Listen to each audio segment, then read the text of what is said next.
طيب. بسم الله الرحمن الرحيم. السلام عليكم ورحمة الله وبركاته. وعليكم السلام ورحمة الله وبركاته.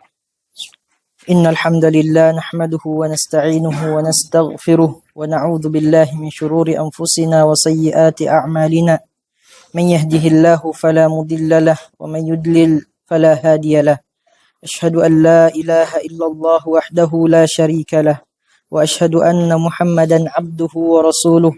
اللهم صل وسلم وبارك عليه وعلى آله وأصحابه ومن سار على نهجه واتبع على شريعته واستنى بسنته إلى يوم القيامة أما بعد.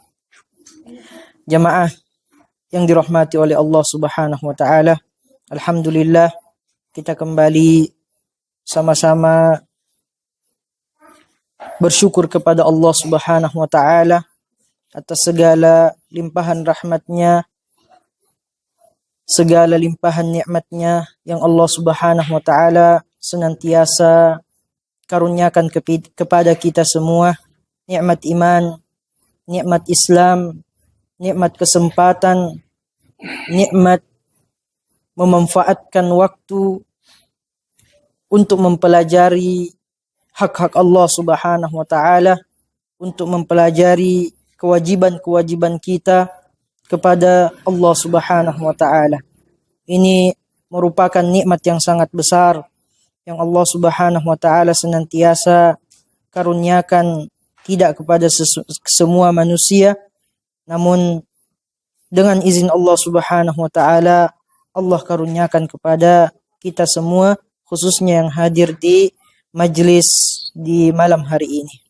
Salawat serta salam juga selalu kita ucapkan kepada Nabiullah Muhammad sallallahu alaihi wasallam, Nabi yang Allah Subhanahu wa taala utus untuk li'ila'i kalimati la ilaha illallah, mendakwahkan, meninggikan kalimatut tauhid, mengajak kepada kita semua agar senantiasa mentauhidkan Allah Subhanahu wa taala dengan sebenar-benarnya. Jemaah yang dirahmati oleh Allah Subhanahu wa taala, alhamdulillah kita telah sama-sama mempelajari, sama-sama membaca sampai kepada al-mas'alah as-sabi'ah asyarah, ke yang ke-17, berkenaan dengan sabda Nabi sallallahu alaihi wasallam, wattaqi da'watal madlum fa innahu laisa bainaha wa bainallahi hijab. Takutlah kalian terhadap doanya orang-orang yang terzalimi, karena sesungguhnya doa tersebut tidak ada penghalangnya antara doa tersebut dengan Allah Subhanahu wa taala. Kita akan melanjutkan mulai dari al-mas'alah ats-tsaminata asyarah. Tafadhal. Bismillahirrahmanirrahim. Qala al-Imam al-'Allamah Muhammad bin Shalih al-Utsaimin rahimahullah. Al-mas'alatu tsaminata asyarah min adillati tauhid ma jara ala sayyidil mursalin wa sadatil awliya'i min al-mashaqqati wal ju'i wal waba'. وظاهر أن المؤلف رحمه الله يريد الإشارة إلى قصة خيبر إذ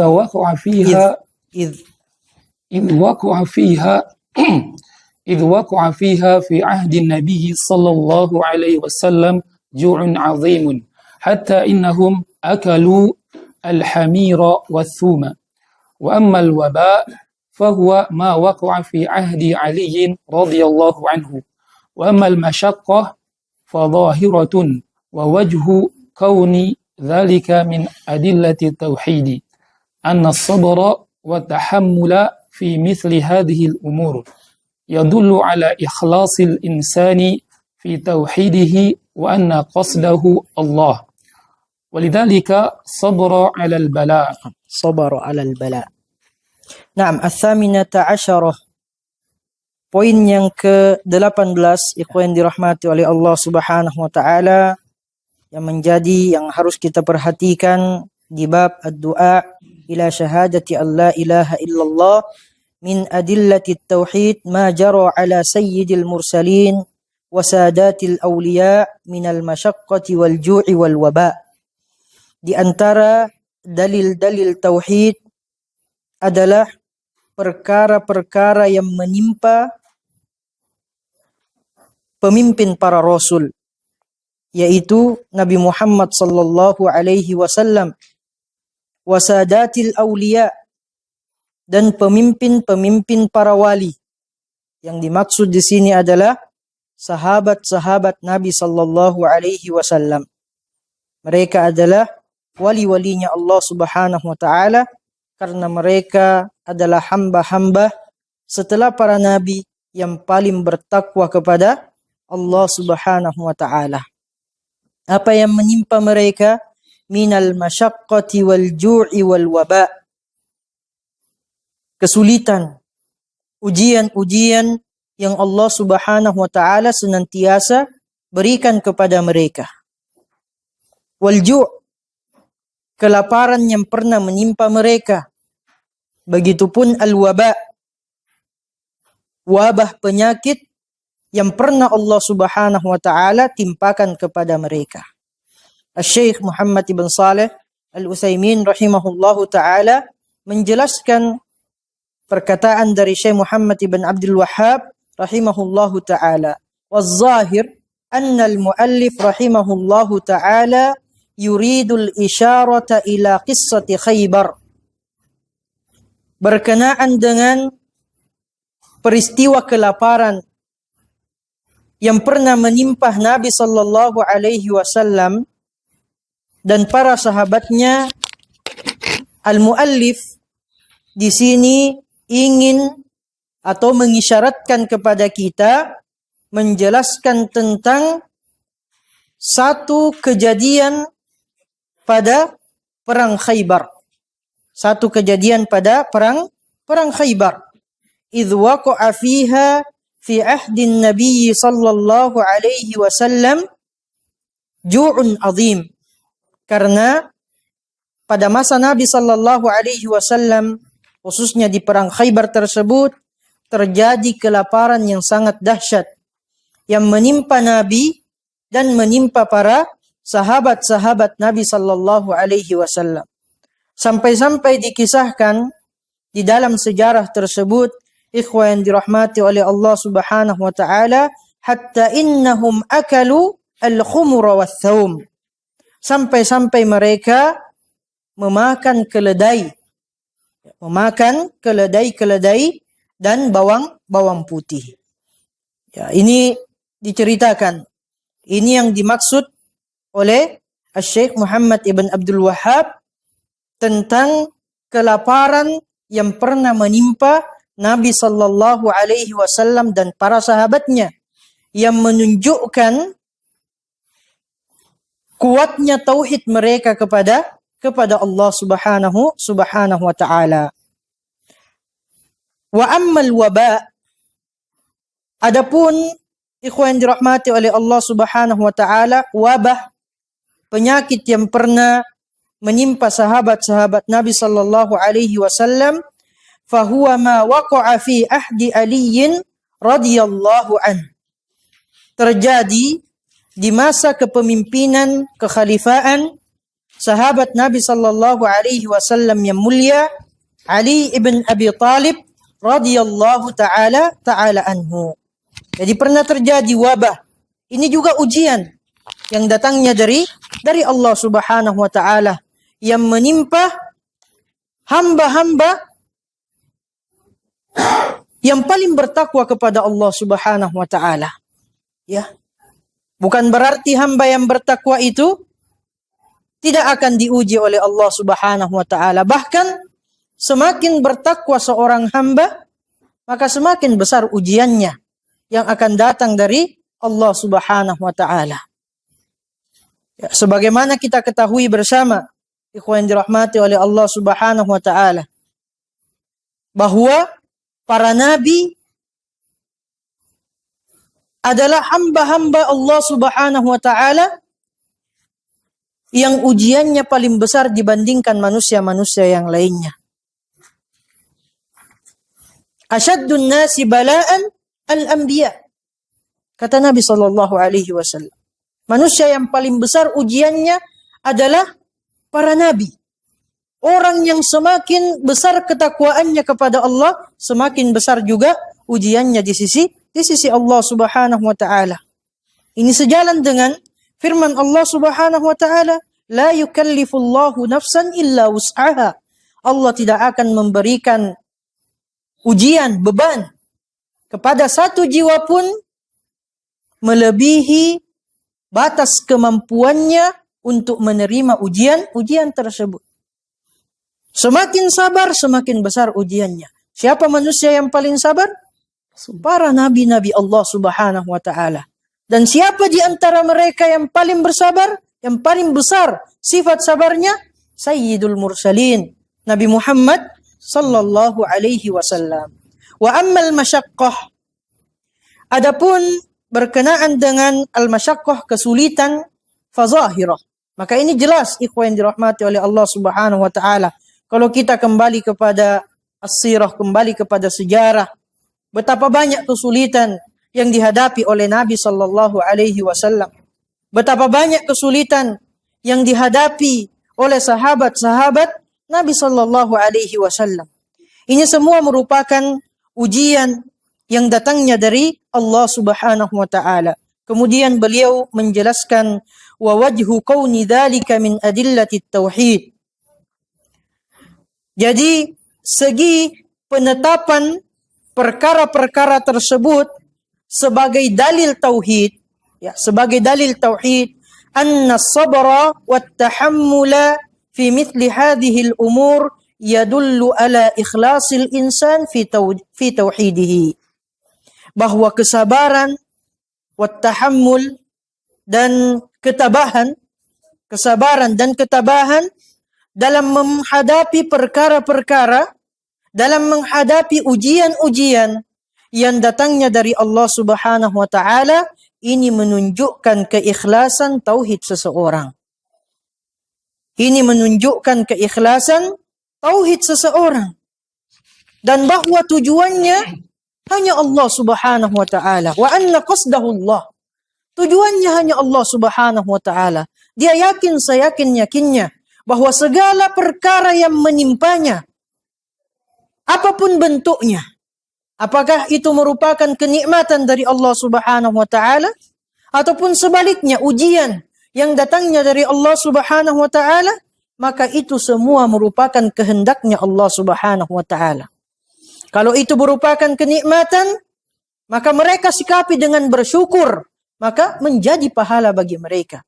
Kalau itu bentuknya adalah ujian, adalah cobaan yang datangnya dari Allah Subhanahu wa taala, sikap seorang mukmin sejati adalah bersabar, maka dengan dia bersabar, dia mendapatkan pahala dari Allah Subhanahu wa taala, balasan dari keikhlasan tauhid mereka menghadapi apapun kondisi yang Allah Subhanahu wa taala tetapkan bagi mereka. Nah, التاسعة عشرة قوله لأؤتين الراية علم من أعلام النبوة لأن هذا حصل فعلي بن أبي طالب يحب الله ورسوله ويحبه الله ورسوله. Kemudian poin yang ke-19 ikhwan yang dirahmati oleh Allah Subhanahu wa taala yang menjadi salah satu catatan penting di bab ini, qauluhu la'utiyanna ar-rayah. Sabdanya Nabi sallallahu alaihi wasallam, sungguh aku akan memberikan panji ini, bendera ini sebagai petunjuk bahwa dia yang akan memimpin pasukan kaum muslimin di perang apa? Perang Khaybar, di perang Khaybar. Ini merupakan ikhwan yang dirahmati oleh Allah Subhanahu wa taala alamun min a'lamin nubuwah. Adalah salah satu dari tanda-tanda kenabian. Salah satu dari tanda-tanda kenabian. Kenapa ikhwan yang dirahmati oleh Allah Subhanahu wa taala? Li'anna hadza hasal.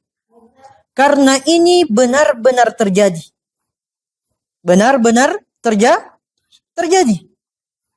فعلي بن أبي طالب يحبه الله ورسوله ويحبه الله ورسوله. Ali bin Abi Thalib radhiyallahu taala anhu adalah orang yang mencintai Allah dan Rasulnya dan dicintai oleh Allah, begitupun dicintai oleh Rasulullah sallallahu alaihi wasallam. Ini disebutkan sebagai alamun min a'lamin nubuwah, tanda-tanda kenabian, ikhwan dirahmati oleh Allah Subhanahu wa taala, karena ilham yang berupa wahyu pada perkara gaib yang akan terjadi itu tidak Allah berikan kecuali kepada nabi. Tidak Allah berikan kecuali kepada nabi. Ini Nabi mengatakan di sini, pasti aku akan berikan ar-rayah, panji tersebut kepada seseorang yang Allah cinta kepada dia. Nabi sallallahu alaihi wasallam cinta kepada dia. Artinya Nabi sudah tahu siapa yang akan diberikan panji tersebut. Dan orang ini tentunya wahyu dari Allah. Cinta juga kepada Allah, cinta juga kepada nabinya Allah Subhanahu wa taala. Siapa orang tersebut? Sahabat Nabi yang mulia Ali bin Abi Thalib radhiyallahu taala anhu. Ini maksudnya kemudian disebutkan sebagai alamun min a'lamin nubuwah. Salah satu dari tanda-tanda kenabian. Salah satu dari tanda-tanda kenabian Nabi Muhammad sallallahu alaihi wasallam. Nah. Al-'ishrun تفله في عينيه علم من أعلامها أيضا لأن بصق في عينيه فبر كأن لم يكن به وجع. Poin yang ke-20 ikhwan dirahmati oleh Allah Subhanahu wa taala, tafluhu fi ainaihi alamun min a'lamiha aidan. Nabi sallallahu alaihi wasallam membercikkan sedikit ludahnya kepada dua matanya Ali radhiyallahu taala anhu yang pada saat itu kena penyakit di matanya. Ini juga merupakan tanda-tanda kenabian. Kenapa? Li'annahu basaqa fi ainai. Tatkala Nabi sallallahu alaihi wasallam mendengarkan atau mencari di antara sahabatnya yang pada saat itu sudah pagi-pagi sekali datang kepada Nabi sallallahu alaihi wasallam untuk mengetahui, mereka penasaran siapa yang disebutkan oleh Nabi sallallahu alaihi wasallam tadi malam. Seseorang yang cinta kepada Allah, cinta kepada Rasulullah. Allah dan Rasulullah juga cinta kepada orang tersebut. Semua berharap masing-masing dari mereka yang akan ditunjuk oleh Nabi sallallahu alaihi wasallam. Tapi Nabi ketika melihat kepada para sahabatnya, tidak melihat salah satu sahabat yang beliau cari. Tidak melihat Ali bin Abi Thalib radhiyallahu taala anhu. Maka Nabi bertanya kepada sahabat-sahabatnya, "Aina Ali?" Di mana Ali wahai para sahabatku? Kemudian disampaikanlah di antara para sahabatnya menyampaikan bahwa Ali radhiyallahu taala anhu merasa kesakitan di kedua matanya. Maka dipanggillah oleh Nabi sallallahu alaihi wasallam. Baru Nabi sallallahu alaihi wasallam basaqa fi ainai. Basaqa fi ainai. Memercikkan. Kalau kita membahasakan dengan meludahi ini agak-agak gimana ya? Dia memercikkan sedikit air dari mulutnya ke kedua matanya Ali radhiyallahu taala anhu. Dan seketika itu juga ikhwan dirahmati oleh Allah Subhanahu wa taala sembuh. Sembuhnya bukan biasanya kalau orang sembuh itu masih ada tanda-tanda kalau dia baru sembuh dari penyakitnya. Sembuhnya Ali pada saat itu seakan-akan dia tidak sakit sebelumnya. Sembuh. Seakan-akan tidak sakit sebelumnya. Makanya di sini disebutkan dibahasakan sembuh total. Sembuh total. Dengan izin Allah Subhanahu wa taala. Kesembuhan yang instan dan menurut kalau bahasa kita yang ajaib tersebut itu adalah mukjizat. yang datangnya dari Allah Subhanahu wa taala. Kalau kita berbicara tentang mukjizat, apakah mukjizat itu bisa diberikan kepada orang biasa saja? Bahkan kepada sahabat-sahabat Nabi, apakah mukjizat itu bisa diberikan kepada mereka? Mukjizat salah satu merupakan kekhususan para anbiya. Para nabi-nabinya Allah subhanahu wa ta'ala. Inilah kenapa kemudian perkara tersebut disifati oleh Syekh rahimahullahu ta'ala sebagai alamun min a'lamin nubuwah. Salah satu dari tanda-tanda kenabian Nabi Muhammad sallallahu alaihi wasallam. Naam. الحادية والعشرون فضيلة علي بن أبي طالب رضي الله عنه وهذا ظاهر لأنه يحب الله ورسوله ويحبه الله ورسوله.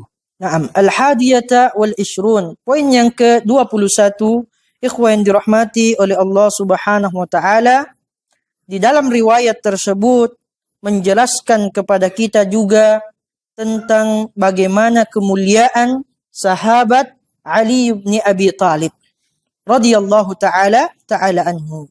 Dan ini sangat jelas karena ketika Nabi sallallahu alaihi wasallam mensifatinya di malam hari disifati dengan sifat yang mulia. Rajulun yuhibbullaha wa rasulah wa yuhibbuhullahu wa rasuluh. Seseorang yang dia cinta kepada Allah. Ini pengakuan syahadah yang keluar dari lisannya Nabi sallallahu alaihi wasallam. Orang tersebut cinta kepada Allah. Orang tersebut cinta kepada Rasulnya Allah Subhanahu wa ta'ala. Dan bukan cuma dari satu sisi. Dari sisi yang lain Nabi jelaskan juga. Dan Allah pun cinta kepada dia. Nabinya Allah Subhanahu wa ta'ala juga cinta kepada dia. Ini kemuliaan yang sangat besar bagi seseorang yang masih hidup di dunia, yang mungkin juga mendengarkan persaksian itu keluar dari lisannya Nabi sallallahu alaihi wasallam. Ini menunjukkan ikhwan dirahmati oleh Allah Subhanahu wa taala betapa tinggi keutamaan dan kedudukan mulia bagi sahabat Ali bin Abi Talib. Persaksian dan jaminan yang langsung keluar dari lisannya Nabi sallallahu alaihi wasallam yang merupakan wahyu yang datangnya dari Allah Subhanahu wa taala. Dia cinta kepada Allah, dia cinta kepada Rasulullah. Allah dan Rasulnya pun cinta kepada dia. Ini sebuah kehormatan, kemuliaan yang agung bagi seorang hamba yang datangnya dari Allah Subhanahu wa ta'ala. Nah. الثانية والعشرون فضل الصحابة في دوكهم تلك الليلة وشغلهم عن بشارة الفتح لأنهم انشغلوا عن بشارة الفتح بتماسهم معرفة من يحب الله ورسوله ويحبه الله ورسوله. Nah. Poin yang ke-22 ikhwan dirahmati oleh Allah Subhanahu wa taala, fadlus sahabati fi dawkihim atau fi dawkatihim tilka al-lailata wa syughlihim an bisyaratil fath.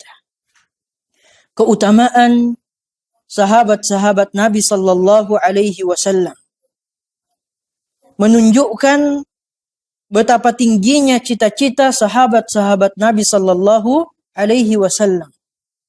Ikhwah, malam tersebut bukan malam biasa. Malam yang besoknya kita akan berperang. Kaum muslimin akan berperang melawan musuhnya. Dikenal sebagai malam penaklukan Khaybar. Malam penaklukan Khaybar. Kalau dalam kondisi kita mungkin sekarang ini, besok akan terjadi perang. Semestinya apa yang menjadi pembahasan kita? Ketika misalnya kita berkumpul, besok kita akan berperang melawan musuh. Apa yang menjadi pembahasannya? Yang semestinya, besok kita akan melawan musuh. Semestinya kita akan membicarakan tentang strategi. Bagaimana strategi kita supaya kita bisa menang melawan musuh. Lihatlah sahabat-sahabat Nabi sallallahu alaihi wasallam. Bukan itu yang mereka sibukkan. Bukan itu yang mereka sibukkan. Yang mereka sibukkan siapa yang dimaksud oleh Nabi. Siapa yang dimaksud oleh Nabi sallallahu alaihi wasallam yang akan diberikan panji kepadanya. Yang dia cinta kepada Allah, cinta kepada Rasulullah, dan Allah dan Rasulnya pun cinta kepada orang tersebut. Ini yang mereka perbincangkan. Ini yang mereka perbincangkan, padahal besok mereka akan berperang. Padahal besok mereka akan terjun ke medan perang. Ikhwan yang dirahmati oleh Allah Subhanahu wa taala. Menunjukkan tingginya cita-cita sahabat Nabi sallallahu alaihi wasallam. Mereka tidak terlalu memikirkan tentang kemenangan. Bagaimana merancang kemenangan. Ketika kita menang, akan mendapatkan harta rampasan perang. Bagaimana pembagian harta rampasan perang. Dunia hilang dari pikiran mereka. Dunia hilang dari pikiran mereka. Yang mereka pertanyakan, yang mereka perbincangkan, yang mereka sangat penasaran. Siapakah yang dimaksud oleh Nabi sallallahu alaihi wasallam? Yang mendapatkan persaksian sangat agung yang keluar dari lisannya Nabi sallallahu alaihi wasallam. Yang Allah berfirman tentang Nabi sallallahu alaihi wasallam, "Wa ma yantiqu 'anil hawa in huwa illa wahyu yuha." Tidak mungkin apa yang keluar dari lisannya itu berasal dari hawa nafsunya. Semua yang keluar dari lisannya Nabi sallallahu alaihi wasallam adalah wahyu yang Allah wahyukan kepadanya. Di antaranya yang disampaikan oleh Nabi sallallahu alaihi wasallam bahwa Nabi akan memberikan panji perang kepada seseorang yang cinta kepada Allah, cinta kepada Rasulullah, dan dan Allah dan Rasulnya pun cinta kepada orang tersebut. Inilah yang menunjukkan ikhwan dirahmati oleh Allah Subhanahu wa taala bahwa keridaan Allah Subhanahu wa taala itulah yang merupakan tujuan tertinggi hamba yang beriman kepada Allah Subhanahu wa taala, jauh melebihi urusan-urusan duniawi. Jauh melebihi urusan duniawi. Bahkan mereka tidak terpikirkan sedikit pun tentang perkara-perkara duniawi yang mungkin saja mereka akan dapatkan ketika mereka sudah menaklukkan kota Khaybar. Nah. الثالثة والعشرون الإيمان بالقدر لحصولها لمن لم يسعى لها ومنعها عمن سعى لأن الصحابة غدوا على رسول الله مبكرين كلهم يرجو أن يعطاها ولم يعطوها وعلي بن أبي طالب مريض ولم يسعى لها ومع ذلك أعطي الراية. Ats-tsalisah wal 'ishrun, ke-23 ikhwan yang dirahmati oleh Allah Subhanahu wa taala, mengajarkan kepada kita tentang al-imanu bil qadar. Iman kepada takdirnya Allah Subhanahu wa taala. Karena bisa jadi lihusuliha liman lam yas'alaha wa man'iha amman sa'a. Kemuliaan itu bisa jadi didapatkan oleh orang yang secara zahir tidak mengusahakannya. Ya, bukan berarti Ali bin Abi Thalib tidak mengusahakan untuk berlomba-lomba dengan sahabat yang lain mendapatkan kabar gembira dari Nabi sallallahu alaihi wasallam. Tapi secara zahirnya beliau tidak mengupayakan karena ada uzurnya, karena ada uzur syar'inya. Dan terhalang dari orang yang jelas-jelas secara zahir memperjuangkannya, mengusahakannya. Lianna as-sahaba ghadaw ala Rasulillah mubakkirin, kulluhum yarju ay yu'taha wa lam yu'tauha. Sebab para sahabat datang pagi-pagi sekali kepada Nabi sallallahu alaihi wasallam dengan harapan apa ikhwan dirahmati oleh Allah Subhanahu wa taala? Masing-masing dari mereka berharap merekalah yang akan mendapatkan panji tersebut dari Nabi Sallallahu Alaihi Wasallam. Bukan karena berharap memimpin pasukan, bukan itu.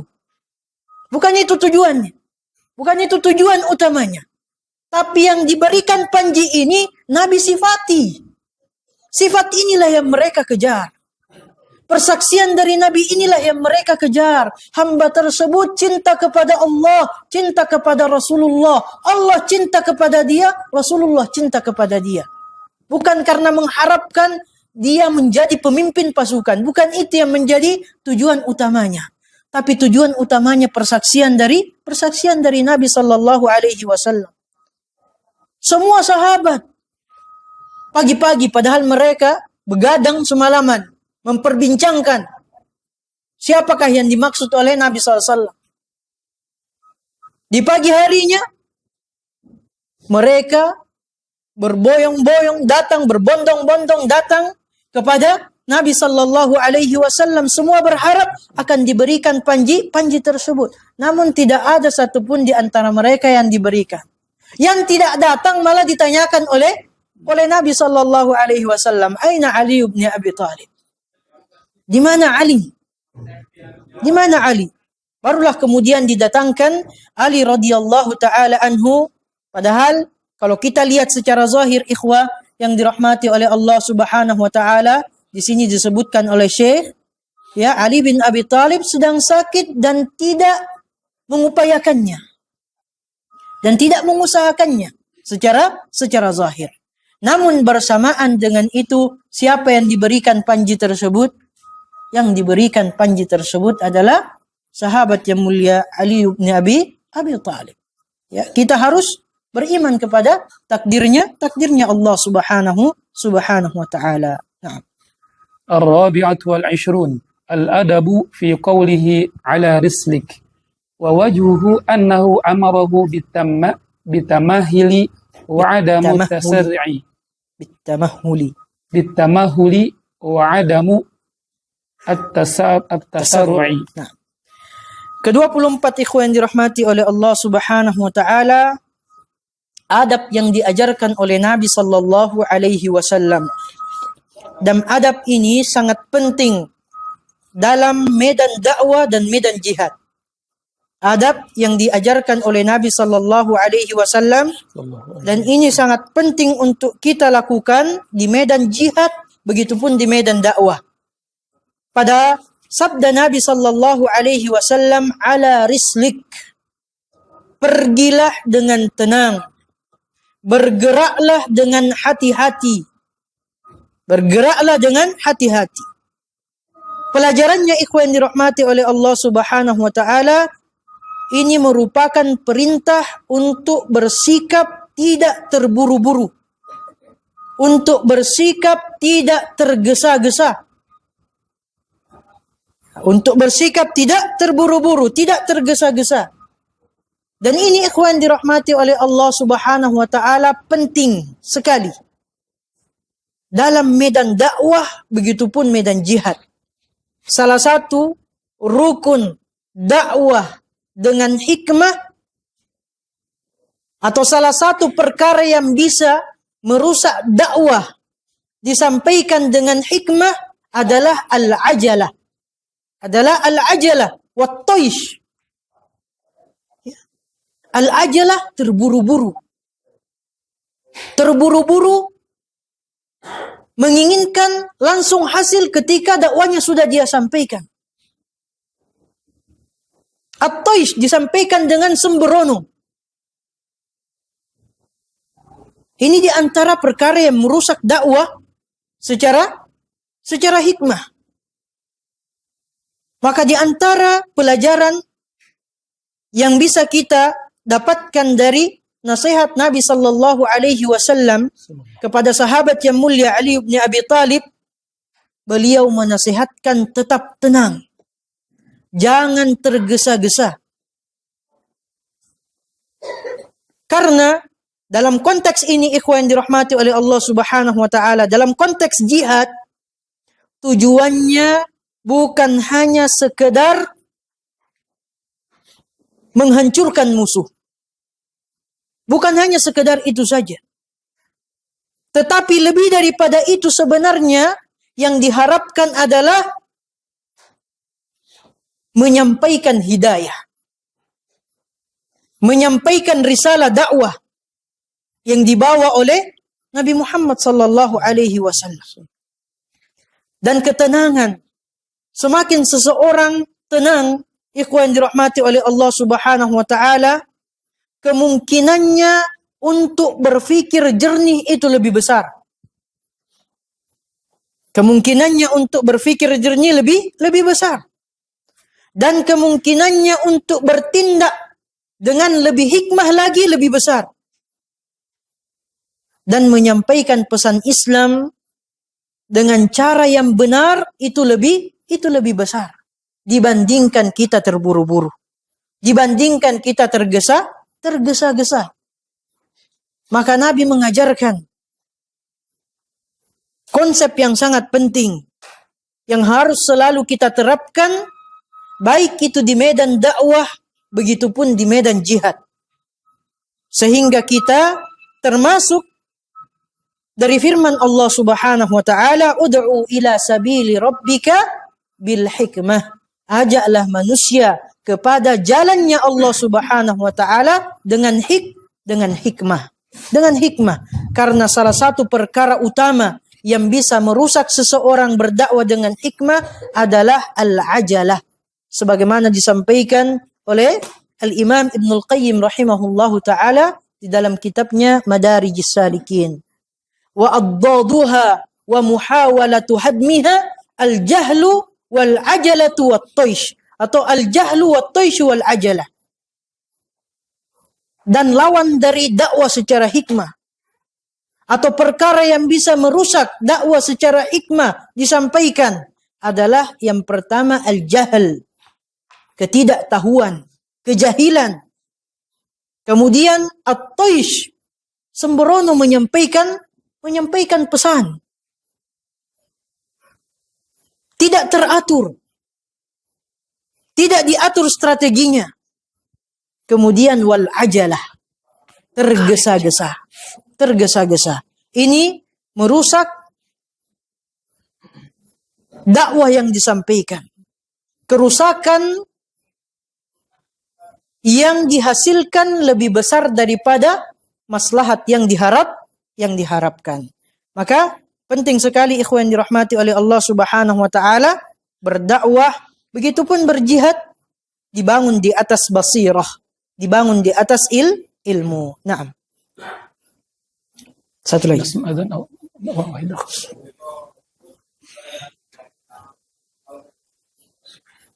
الخامسة والعشرون الدعوة إلى الإسلام قبل القتال لقوله انزل بساحتهم ثم ادعوهم إلى الإسلام. Naam. Ke-25 ikhwan dirahmati oleh Allah Subhanahu wa taala, iqamatul hujjah, mendakwahkan Islam terlebih dahulu sebelum memerangi kaum kufar. Hal ini didasarkan oleh sabda Nabi sallallahu alaihi wasallam, inzil bisahatihim thumma da'uhum ilal Islam. Turunlah di halaman mereka, di pemukiman mereka. Kemudian ajaklah mereka kepada Islam. Ini yang pertama yang diajarkan oleh Nabi sallallahu alaihi wasallam. Karena tujuan utama dari perang ikhwan dirahmati oleh Allah Subhanahu wa taala bukanlah menumpahkan darah, bukan menjajah, melainkan li'i'la'i kalimatillah, meninggikan namanya Allah Subhanahu wa taala, meninggikan kalimat Allah Subhanahu wa taala. Jadi sebelum memulai perang harus diberikan kesempatan untuk menerima Islam. Nah, kalaulah mereka menolak, setelah itu barulah kemudian ikhwan dirahmati oleh Allah Subhanahu wa taala, peperangan menjadi pilihan yang terakhir. Nah, kita dengarkan azan Isya terlebih dahulu, baru sedikit kita melanjutkan ikhwan dirahmati oleh Allah Subhanahu wa taala. Barakallahu fikum.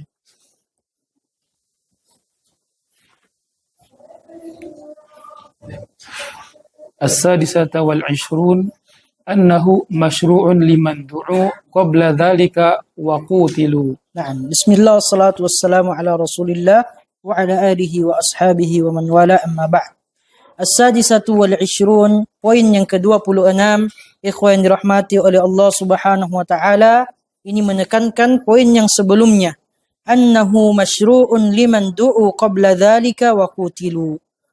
Bahwa dakwah sebelum berperang itu tetap disyariatkan bagi kaum yang sebelumnya sudah pernah didakwai dan diperangi. Ya. Jadi penduduk Khaybar itu, ikhwan dirahmati oleh Allah Subhanahu wa taala, adalah orang-orang Yahudi. Adalah orang-orang Yahudi. Mereka sudah tahu tentang Islam. Mereka sudah tahu tentang dakwah Islam. Dan mereka bahkan pernah banyak berinteraksi dengan kaum muslimin. Meskipun demikian, Nabi sallallahu alaihi wasallam tetap memerintahkan sahabat yang mulia sebagai pemimpin pasukan, Ali radhiyallahu taala anhu, untuk kembali mendakwai mereka sebelum menyerang. Kembali mendakwai mereka terlebih dahulu. Ini menunjukkan, menguatkan ikhwan dirahmati oleh Allah Subhanahu wa taala betapa pentingnya prinsip memberikan peringatan dan kesempatan untuk menerima Islam. Memberikan kesempatan dan peringatan untuk menerima Islam, bahkan kepada musuh yang sudah jelas-jelas penentangannya. Yang sudah jelas-jelas penentangannya. Seperti yang terjadi pada kaum Yahudi di Khaybar. Nah. As-sabi'atu wal 'ishrun ad-da'watu bil hikmati liqaulihi akhbirhum bima yajibu 'alaihim li'anna minal hikmati an tutimmu ad-da'wata wa dhalika bi an ta'muruhu bil islami awwalan thumma tukhbiruhu bima yajibu 'alaihi min haqqillah. ولا يكفي أن تأمره بالإسلام لأنه قد يطبق هذا الإسلام الذي أمرته به وقد لا يطبقه بل لا بد من تعاهده حتى لا يرجع إلى الكفر. As-sabi'a wal 'ishrun, poin ke-27 ikhwan dirahmati oleh Allah Subhanahu wa taala, ad-da'watu bil hikmah. Dakwah disampaikan dengan hikmah atau dakwah dengan hikmah. Ini berdasarkan sabda Nabi sallallahu alaihi wasallam, akhbirhum bima yajibu alaihim. Sampaikanlah kepada mereka perkara-perkara yang wajib atas mereka. Yang wajib atas mereka. Lianna minal hikmah an tutimmad da'wah atau an tatimmad da'wah. Karena di antara bentuk hikmah adalah dakwah itu harus disampaikan dengan sempurna. Dakwah itu harus disampaikan dengan sempurna. Wa dzalika bi an ta'murahu bil islami awwalan. Ya, yaitu dengan memerintahkannya, mengajaknya untuk masuk Islam terlebih dahulu. Ini yang pertama. Thumma tukhbirahu bima yajibu alaihi min haqqillah. Kemudian setelah itu, engkau sampaikan kepadanya, dakwahkan kepadanya perkara-perkara yang menjadi kewajibannya dari hak-haknya Allah Subhanahu wa taala. Wala yakfi an ta'murahu bil Islam. Tidak cukup hanya dengan mendakwahkan, memerintahkannya masuk Islam saja, tidak. Kenapa ikhwan dirahmati oleh Allah Subhanahu wa taala? Kalau hanya sampai di situ saja, li'annahu qad yutabbiqu hadza al-Islam alladhi amartahu bihi wa qad la yutabbiquhu. Karena kalau cuma sampai di situ saja, ikhwan dirahmati oleh Allah Subhanahu wa taala, bisa jadi ia menerapkan Islam yang kita perintahkan kepadanya, bisa jadi juga dia tidak menerapkan keislaman. Hanya kulitnya saja. Hanya pengakuannya saja bahwa dia menerima untuk masuk ke dalam agama Islam. Setelah itu sampaikan kepadanya tentang perkara-perkara yang wajib untuk dia lakukan berkenaan dengan hak-haknya Allah Subhanahu wa taala. Ini yang paling utama. Ini yang paling utama yang merupakan konsekuensi dari keislaman seseorang. Konsekuensi dari keislaman seseorang, penuhi hak-haknya Allah Subhanahu wa taala yang menjadi kewajiban kita sebagai hamba yang menerima agama Islam. Di sini juga pelajaran ikhwan yang dirahmati oleh Allah Subhanahu wa taala. Kita harus meluruskan. Terkadang dakwah secara hikmah ini disalahartikan. Dakwah secara hikmah disalahartikan. Terkadang ikhwan yang dirahmati oleh Allah Subhanahu wa taala, dakwah secara hikmah ini dipahami dengan pemahaman masing-masing individu. Kalau ada dakwah yang menyinggung orang-orang yang didakwai, artinya dakwahnya tidak hikmah. Ini siapa yang bilang seperti ini? Siapa yang menyampaikan teori yang seperti itu? Yang namanya dakwah meluruskan yang sebelumnya bengkok, membenarkan yang sebelumnya salah. Kira-kira ada yang tersinggung atau tidak ada yang tersinggung? Pasti ada yang tersinggung. Karena sebelumnya keliru mau dibenarkan. Kalau kemudian orang yang membenarkan hal yang keliru dianggap tidak hikmah di dalam berdakwah, maka bagaimana hikmah di dalam berdakwah yang sebenarnya? Apakah mengikuti hawa nafsu kita? Itulah yang dianggap hikmah di dalam berdakwah? Tidak. Hikmah di dalam berdakwah itu rukunnya ikuti apa yang disampaikan oleh ulama. Al-ilmu wal-hilmu wal-anat. Ini rukunnya. Ilmu. Ilmu harus didasari dengan ilmu. Ilmu terhadap dua hal. Ilmu terhadap apa yang akan kita sampaikan, apa yang kita ajarkan. Kita mengajarkan orang untuk bertauhid, kita harus tahu ilmunya tentang tauhid. Poin yang kedua berkenaan dengan ilmu, al-ilmu bihalil mad'u. Ilmu tentang kondisi orang yang kita ajak, orang yang kita dakwai. Al-hilmu yang kedua, rukunnya di dalam berdakwah secara hikmah, sabar. Hilmu itu sabar tingkat tinggi. Sabar tingkat tinggi. Harus betul-betul bersabar. Tidak ada batasannya di dalam bersabar. Oleh karenanya orang yang bersabar tidak ada juga batasan pahalanya. Karena tidak ada batasannya di dalam bersabar. Al-anat, yang namanya berdakwah dengan hikmah memang harus capek. Harus letih. Harus berusaha berpikir bagaimana caranya supaya dakwah ini bisa diterima pada kadar kita sebagai manusia. Sehingga kita mengoptimalkan, memaksimalkan usaha kita sebagai manusia untuk menyampaikan risalah Allah Subhanahu wa taala. Ini yang dimaksud dengan hidayatul irsyad. Hidayah yang Allah tetapkan bagi Nabi Muhammad sallallahu alaihi wasallam di dalam Al-Qur'an, wa innaka latahdi ila siratim mustaqim. Sesungguhnya Muhammad, engkau akan memberikan hidayah kepada jalan yang lurus. Hidayah di dalam menyampaikan, hidayah di dalam berdakwah. Semaksimal mungkin sebagai manusia kita memanfaatkan potensi tersebut untuk menyampaikan risalah Allah Subhanahu wa taala kepada manusia. Ini yang dimaksud dengan hikmah, bukan mengikuti hawa nafsu.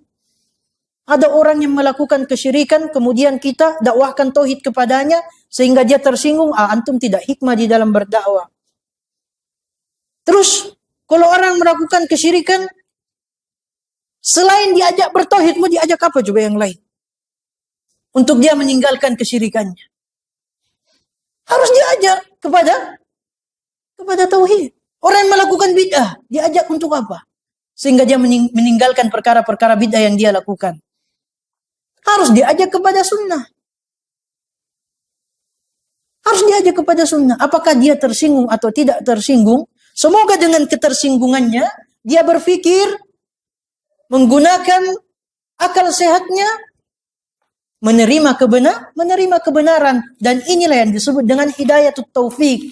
Hidayah taufik yang mutlak datangnya hanya dari Allah Subhanahu wa taala. Tidak ada yang lain yang bisa memberikan kepada kita selain Allah Subhanahu wa taala. Bahkan Nabi sallallahu alaihi wasallam tidak bisa memberikan hidayah taufik kepada di antara manusia yang paling beliau cintai, kepada pamannya.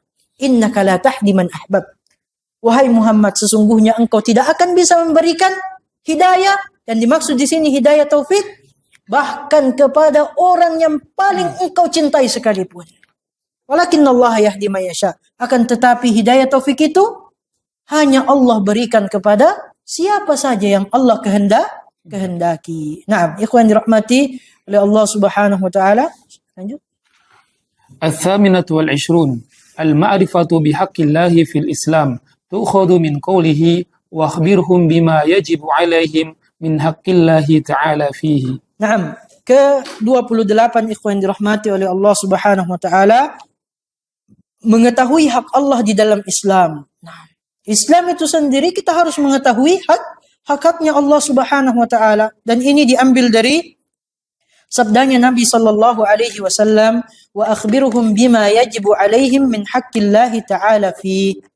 Ya, setelah mereka kita ajak ke dalam agama Islam, kita sampaikan kepada mereka, sampaikan kepada manusia, ketika seseorang berislam, ada konsekuensi yang harus dia jalankan. Sampaikan kepada mereka tentang perkara-perkara yang wajib untuk mereka lakukan, untuk mereka jalankan dari hak-haknya Allah Subhanahu wa taala di dalam agama Islam. Naam. التاسعة والعشرون ثواب من اهتدى على يديه رجل واحد لقوله لن يهدي الله بك رجلا واحدا خير لك من حمر النعم أي خير لك من كل ما يستحسن في الدنيا وليس المعنى كما قال بعضهم خير لك من أن تتصدق بنعم حمر. Naam. At-tasya wal ishrun, yang ke-29, ada 30 poinnya. Yang ke-29, thawabu man ihtada ala yadayhi rajulun wahid. Betapa besar pahala bagi orang yang dengan perantaranya, bukan dia yang memberikan hidayah, namun yang dengan perantaranya seseorang mendapatkan hidayah. Ini berdasarkan sabda Nabi sallallahu alaihi wasallam, la ayyahdiyallahu bika rajulan wahidan khairul laka min humrin na'am. Sungguh jika Allah memberi hidayah kepada satu orang melalui perantaramu, satu orang saja melalui perantaramu, itu lebih baik bagimu daripada unta merah. Itu lebih baik bagimu daripada unta merah. Maksudnya lebih baik bagimu dari segala sesuatu yang dianggap berharga di dunia.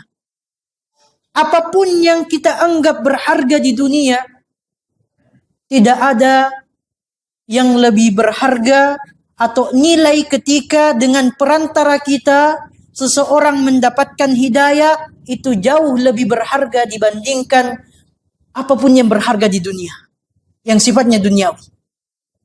Yang sifatnya duniawi. Inilah yang disebutkan oleh Nabi sallallahu alaihi wasallam. Karena unta merah di zamannya Nabi sallallahu alaihi wasallam, ikhwan dirahmati oleh Allah Subhanahu wa taala, itu merupakan simbol harta yang paling mewah dan paling berharga.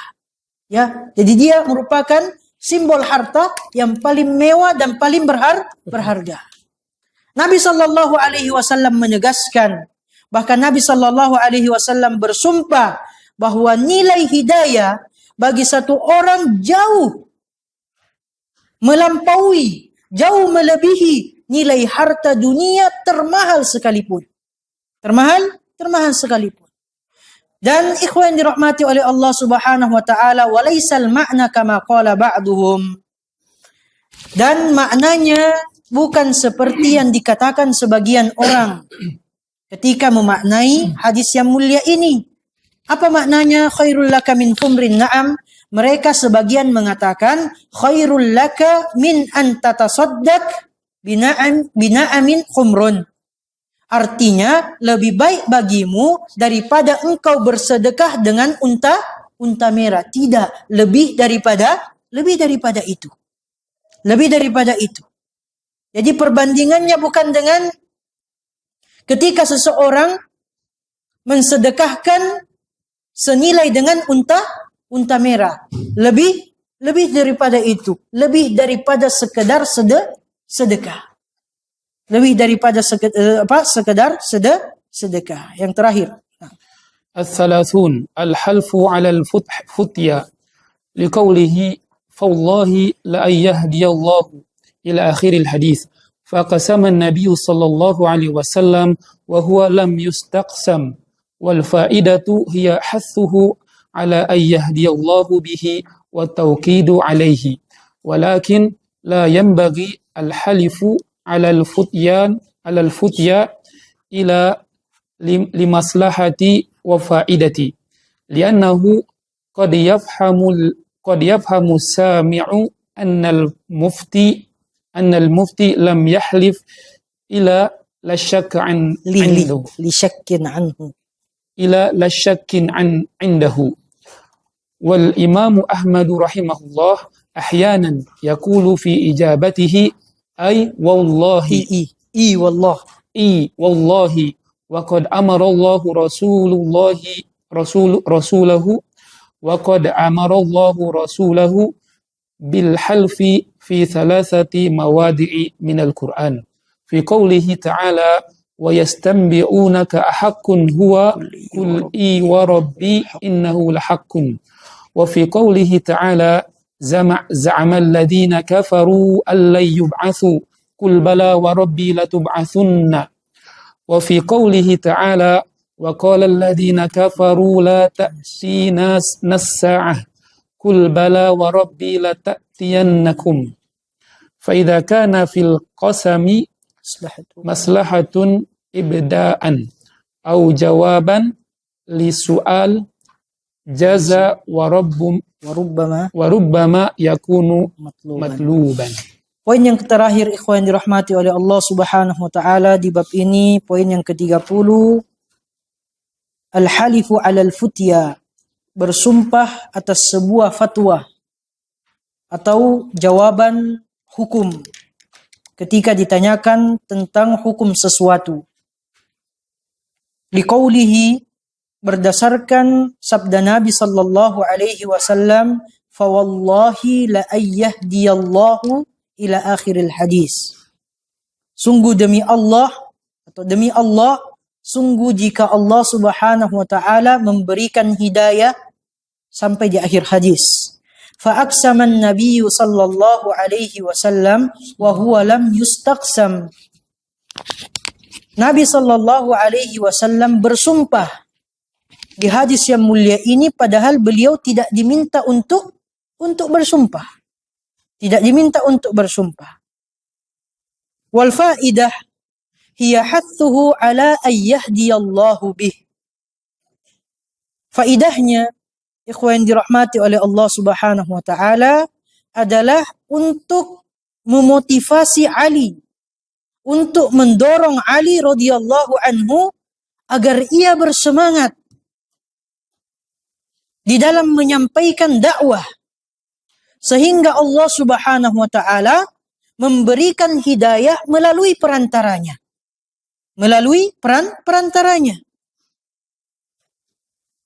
Dan Nabi sallallahu alaihi wasallam wattauqidu alaihi, dan menekankan perkara-perkara tersebut, bahwa perkara ini sangat penting. Akan tetapi harus digarisbawahi. Walakin la yambagi al-halifu 'alal futya illa limaslahatin wa faidah. Akan tetapi kalau kita berbicara tentang hukum, ikhwan dirahmati oleh Allah Subhanahu wa taala, tidak disyariatkan, la yambagi, tidak layak seseorang berfatwa atau bersumpah pada fatwa yang dia sampaikan atau pada jawaban dari pertanyaan yang dia sampaikan kecuali ada maslahat dan faidah ketika dia memulainya dengan bersumpah terlebih dahulu. Ya, kecuali ada maslahat yang dipandang lebih besar untuk bersumpah di dalam fatwa yang disampaikan, barulah kemudian sumpah itu bisa dilakukan. Tapi kalau dalam hal yang biasa tidak diperlukan untuk bersumpah, maka pada kondisi seperti ini tidak disyariatkan. Sebagian ulama menyebutkan bahwa makruh pada kondisi tersebut untuk bersumpah pada permasalahan al-halifu alal futya, bersumpah atas fatwa yang disampaikan. Makanya walakin la yanbaghi al-halifu alal futya illa limaslaha wa faidah. Li'annahu, kenapa ikhwan dirahmati oleh Allah Subhanahu wa taala? Qad yafhamu as-sami' anna al-mufti lan yahlif illa li syakkin indahu. Karena pendengar bisa jadi memahami bahwa seorang mufti tidak akan bersumpah kecuali karena ada keraguan-raguan.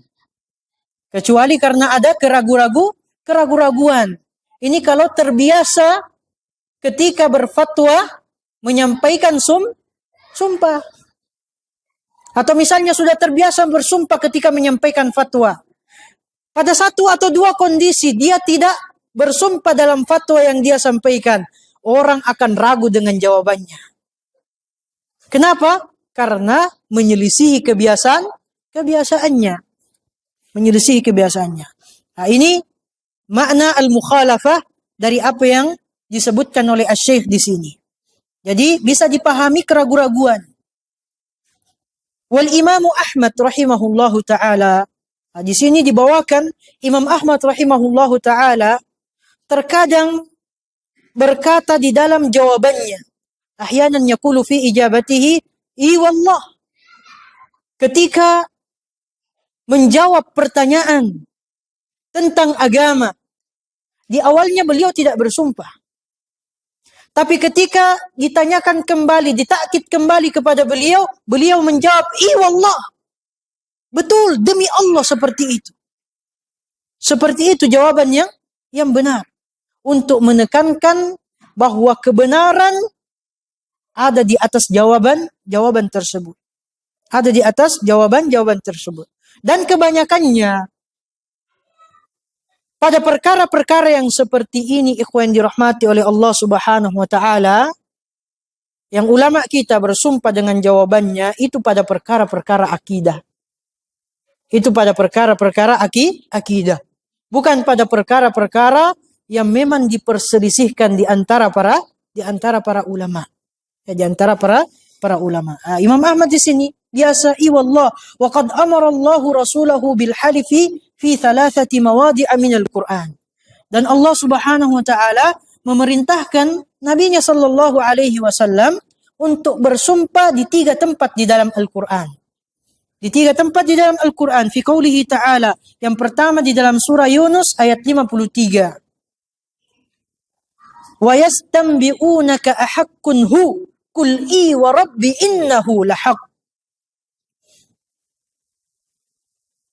Dan mereka bertanya kepadamu wahai Muhammad.